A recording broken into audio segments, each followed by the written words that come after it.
Hello, everyone, and welcome to Neo's View this week. My name is Neo from Neo Knowledge, and if you're tuning in for the first time, in this section of videos, I give you the heads up of what's expected, what's hot in the market for this week. Now, without any further ado and delays, let's jump into it.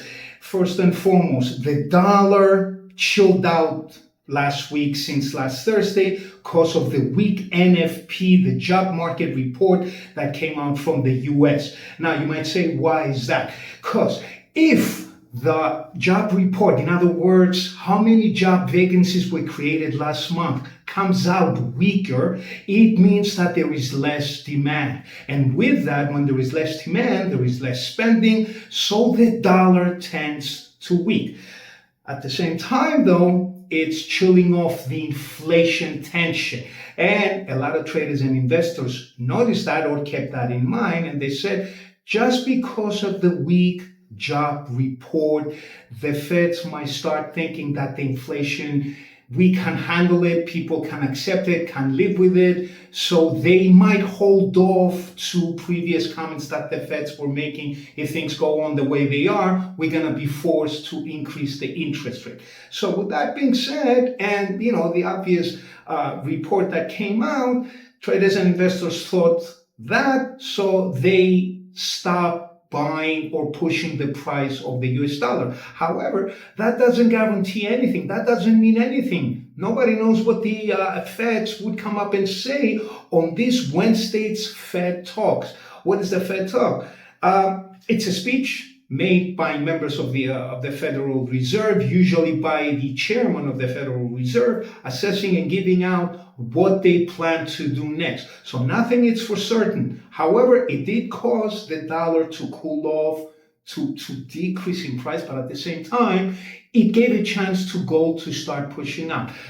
Now you might say, what can possibly happen? What can possibly happen? We just need to wait and see what the Fed will do, what they announce. If they sound more hawkish, if they stick to their guns and say, no, we're going to keep with the plan as we said before, then we might see again the dollar start rising and the gold dropping, or maybe gold and the US dollar go together because inflation brings some kind of uncertainty in the market. So instead of having the reverse correlation, we might have them trade together. Otherwise, it's going to go to the reverse correlation, meaning that when the dollar goes up, gold goes down and vice versa. However, it is uncertain, okay? It is just a report, job report. It carries a lot of weight, as it did, and it caused the dollar to cool off because fears of inflation might have lessened, or the concern of another rate hike might put on hold the Fed's decision. So with that being said, establishing what happened last week and what we should, and especially as beginner traders, we should keep an eye on, it's this coming Wednesday's Fed minutes. In other words, the speech they're going to give out and letting people know what they plan to do or what do they have in mind, okay? Now, furthermore though, what else cooled off? Oil. And why did that happen? Because OPEC, Organization of Petroleum Exporting Countries, for those of you who don't know, OPEC is an organization consisting of a few countries that they mass produce oil, and they are responsible for 60 to 70% of oil supply and production worldwide. In other words, the guys that they call the shots, let's say, in other words, that the guys that they supply the most oil worldwide, and they have a major influence in the price of oil, they came out and said that we're gonna increase production furthermore. And by doing so, they create availability in the market. And whenever there is a lot of options to buy, hence the price starts to calm down. Again, though, nothing is for sure. Let's see if they're going to stick to increasing production. And let's just wait and see again with the Strait of Hormuz and the US-Iran tension, if that's going to help out. You might say, why? Because again, the Strait of Hormuz, even though it's not the major path or supply route, still has a major influence. However, again, with excess production, oil is forced to lower in price. And that's not just with oil. Whenever there is excess supply on any asset, even on rocks, like you see, One rock, let's assume this is a valuable rock, okay? A valuable gem. If it's only one or two in the market, its price grows by the second. But if it's a whole bunch of them like this and there is availability, then that doesn't come into play. It forces the price down because, oh, look, I need that asset.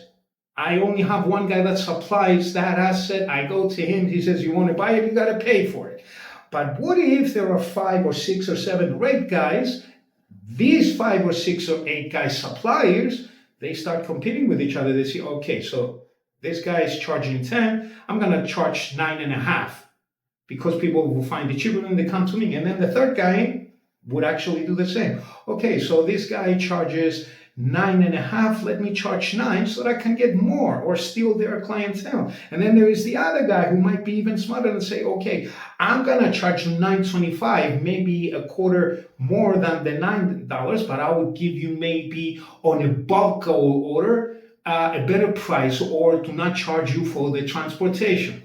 So I think you get the idea, you get the gist, you lived it every day, whether you're a trader or not.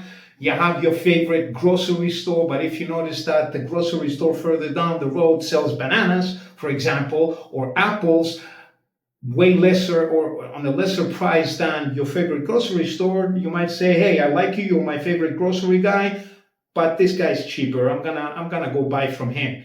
And that forces him to think, okay, so I'm losing my trusted clientele. I got to reciprocate, do the same to keep my clientele. This is the nature of business. This is the nature of exchange. And it just so happens into the financial markets. So again, let's not escape from the main subject. Fact of the matter is this. With oil cooling off, but not for sure, gold gaining, and at the same time, oil dropping because the increase of production, it is a great week to pay attention if you're a beginner trader to learn and understand the attitude that the markets can have. And in times like this, when one forces the other, again, as a beginner trader, start asking yourself, if this happens with the possibility of this, what do? I buy or sell. And remember, in CFD trading, you can take advantage of the decrease in price. You can sell. Unlike any other traditional form of investing that you only make money when you buy, it increases and then you sell to collect the profit. Here, you don't need to do that. You do not need to worry about that. You just take advantage of the price movement, the trend, which is either increase or decrease, the trend. Another word where I'm thoroughly explaining, or I'm going to be thoroughly explaining on my beginners learner section. So if you're new and you're wondering, feel free to watch those coming out probably this week or next week, and also feel free to contact me. So we covered this week and what's going to happen. Let's recap.